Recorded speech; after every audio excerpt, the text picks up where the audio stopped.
The Earthquakes made their only trip of 2005 to the New York metropolitan area on May 7th, looking for their first road win of the year against the Metro Stars.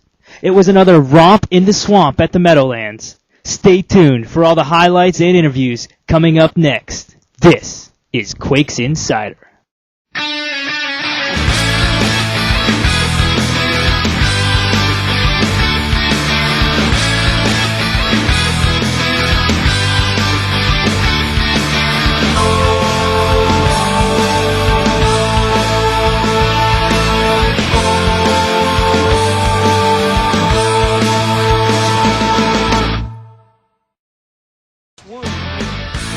The Quakes came out fired up for the match against the Metros on Saturday afternoon, and with head coach Dominic Kinnear not on the sidelines due to an illness in his family, the team responded with some fine play. General impressions, I thought we started off a little slow, and then into about 10 minutes left in the first half, then we started to do things right where our defenders stepped up and pressured a little more, and then I think we took control of the game. But early on, it was the Metro Stars who nearly got on the board first. Metros get it back. Here's Guevara. Galvan Ray splits to the left. Guevara fires off the post. We rode our luck a little bit in the first half. Guevara hits a great strike. That's obviously beaten me. Hits the post. They get a corner kick. It gets flicked on. Hits a crossbar. So we rode our luck a little bit in the first half. But in the second half, we closed it down and didn't really give them a sniff. And I was really proud of the way the guys played. The second half would be a different story, with Ronald Cerritos and the Quakes finding the back of the net in the 60th minute. Brad Davis, the service, looking for Cerritos and finding net! Ronald Cerritos! Career goal 68! In what is beginning to be a familiar refrain this season, league-leading assist man Brad Davis once again served up the perfect ball.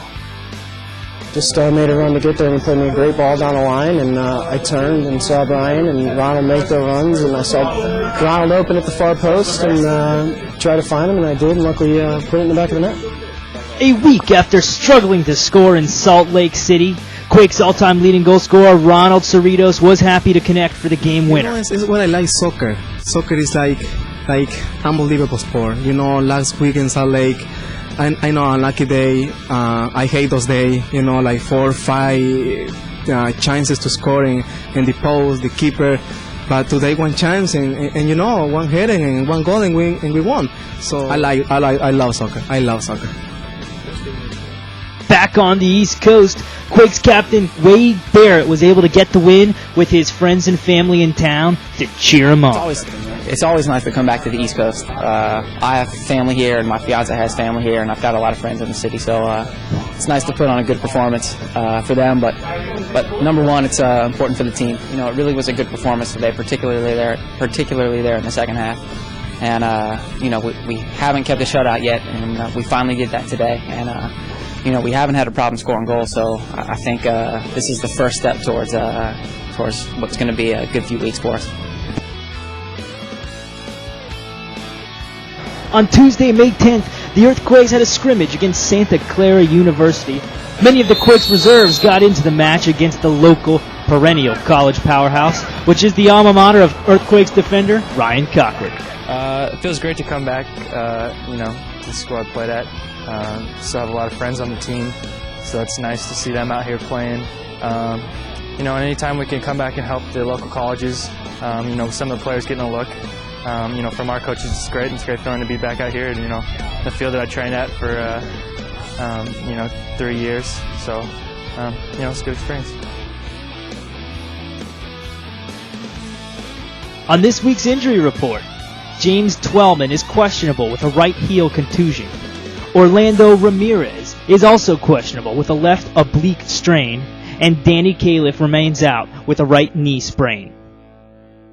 The Quakes look to make it 4 straight unbeaten when they return home this Saturday, May 14th, to take on former midfielder for the Quakes, Richard Mulrooney, and Western Conference rival FC Dallas.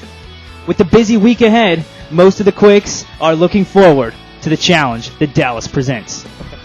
I think it's going to be, it's a real important game for us. The 3 points and we could be tied for first. Of course, Dallas has a good firepower this year, so we have to, contain their attacking game and I think we could definitely counterattack, and especially playing on our field, and keep a good home record and get another win under our belt. And I think we're playing well right now, and there's no reason why we shouldn't do well this weekend.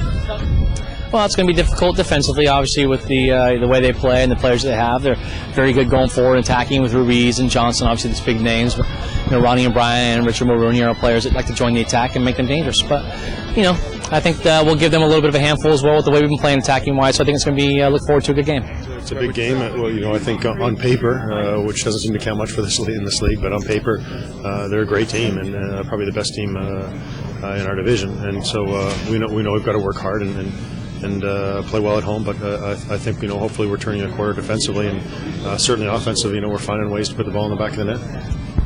Quakes fans, make sure you are there at Spartan Stadium on Saturday, May 14th, when the Earthquakes take on FC Dallas at 7 p.m. The first 7,500 fans will receive a game tracker poster courtesy of Sierra Mist. Tickets are available from Ticketmaster by calling 408-998-TIXS or right here at SJEarthquakes.com. That's it for this edition of Quakes Insider.